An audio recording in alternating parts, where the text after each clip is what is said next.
Want to increase your performance, regulate your emotions, reduce anxiety, and your overall belief in yourself? If you can use the right language, you can talk yourself into about anything. The reality is we all have self-talk, some spoken aloud, some unspoken. Either way, your self-talk is a narrative that plays in your mind. It's a verbal expression of an internal position or belief.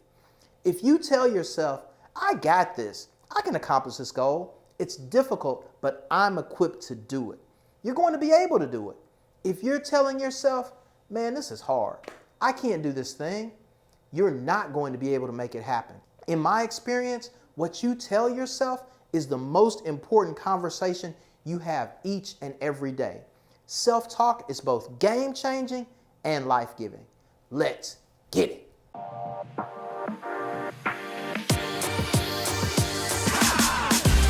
I'll never forget the day the power of self-talk became clear in my mind, and I realized what you say is truly a self-fulfilling prophecy. I'm walking up to the tee box on the 8th hole. Picture this, beautiful par 5. I'm feeling as confident as I ever have on the course.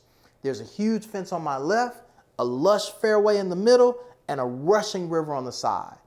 My turn to tee off, and I'm thinking, Jay, don't hit it in the water, anywhere but the water.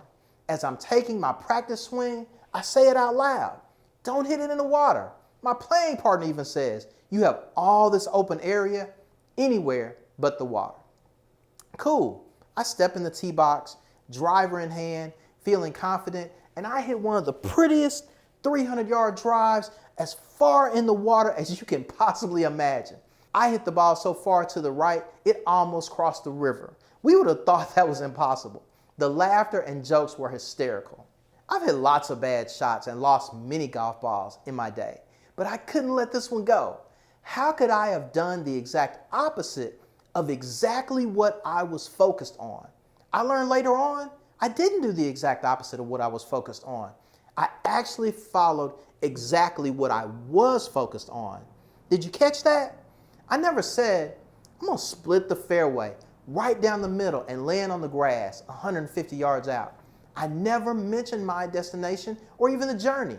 All I talked about was the water, which became my focus. When you speak negatively on anything, that thing becomes your focus.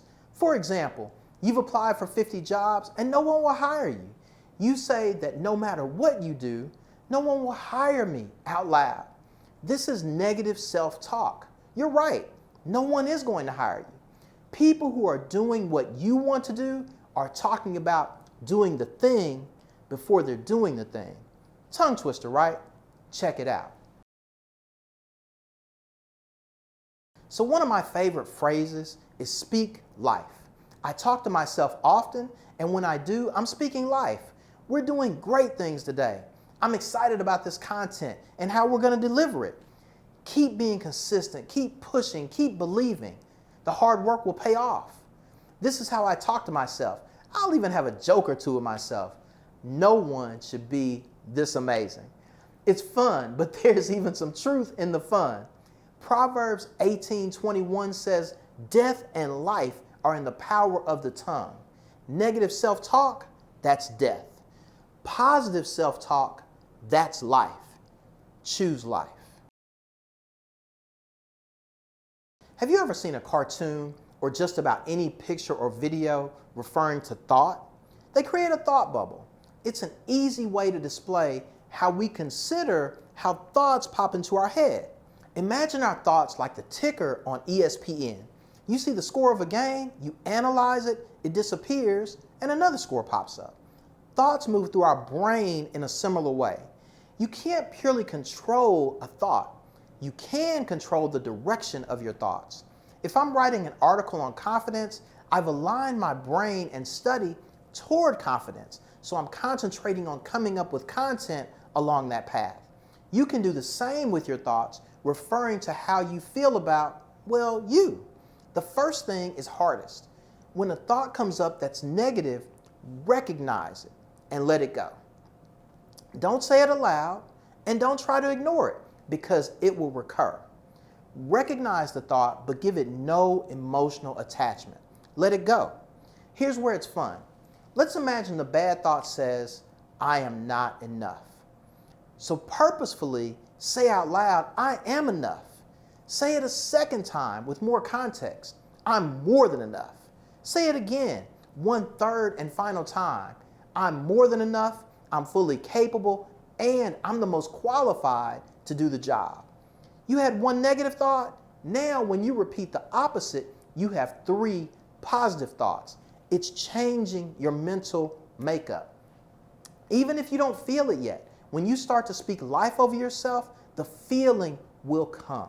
Here's where the magic happens. When you do this continually, eventually the thoughts are, you can do this. You already know you have the skills, the knowledge, the resources. It's almost like you're subconsciously encoding your brain. When you speak positively over yourself and your circumstances, you'll start to feel better about yourself, and you'll start to see the outcomes that you were hoping for. Have you ever heard LeBron James say, man, I just missed 3 shots in a row. I suck. I'm not taking the next shot. Of course not. Who does that?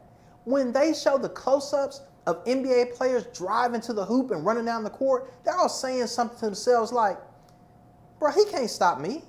He better guard somebody else.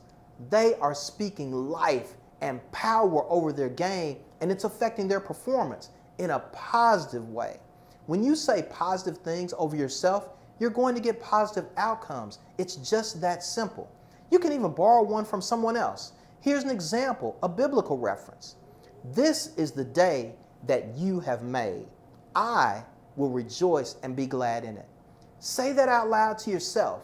You control your internal narrative, which controls your external performance. For example, work is difficult, but you can say, I'm ready for today. Let's go. You and your wife are having problems. You can tell yourself, this is hard, but I love her and we'll overcome. Again, don't wait for your feelings to catch up to your self-talk. It's backwards, I know, but the feelings will catch up. Keep having positive self-talk and watch your performance in your career, in your marriage, and in your life definitely increase. Positive self-talk is more than just changing the internal narrative. It's like a thermostat on a car. It's a temperature regulator. When you talk yourself through situations, you're your own therapist. Don't get it twisted, you still need a therapist. But talking to yourself can help you calm your emotions and bring yourself together.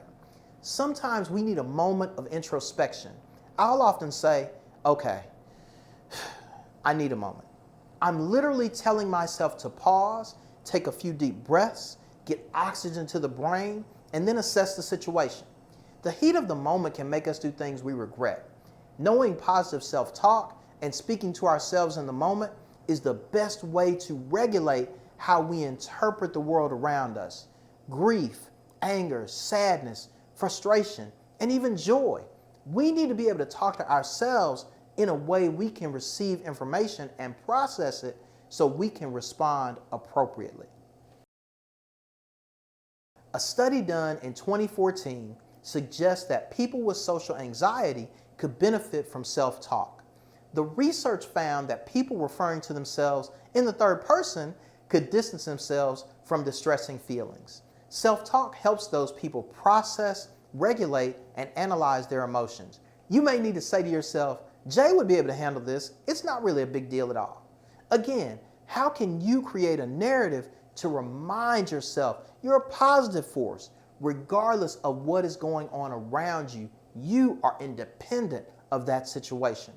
Positive self-talk in these instances is a bit like a sedative. It'll calm you down and remind you that you're capable to handle all situations that create anxiety. When you want to get really good at something, one thing is consistent across all platforms. That one thing is repetition. I don't know anything that someone can do one time and become the greatest in the world at the thing. It doesn't happen. It requires repetition. Positive self-talk is no different. It requires repetition because all of us have the gremlins that show up. they want to come back and attack us. I'm not enough. It wants to come back. She won't like me. Wants to come back. I'm not qualified for the job. Wants to come back.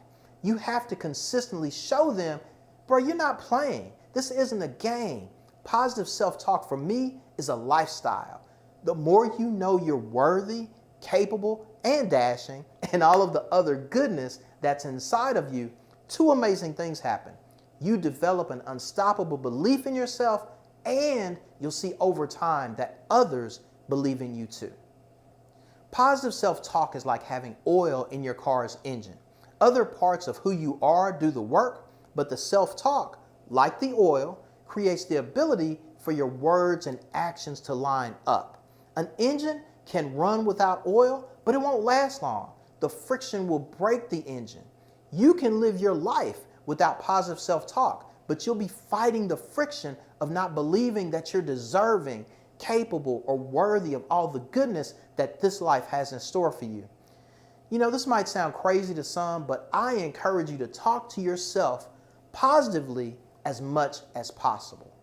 Realize that when you speak life over who you are and who you're becoming, it's obvious to those around you that confidence is clearly your superpower.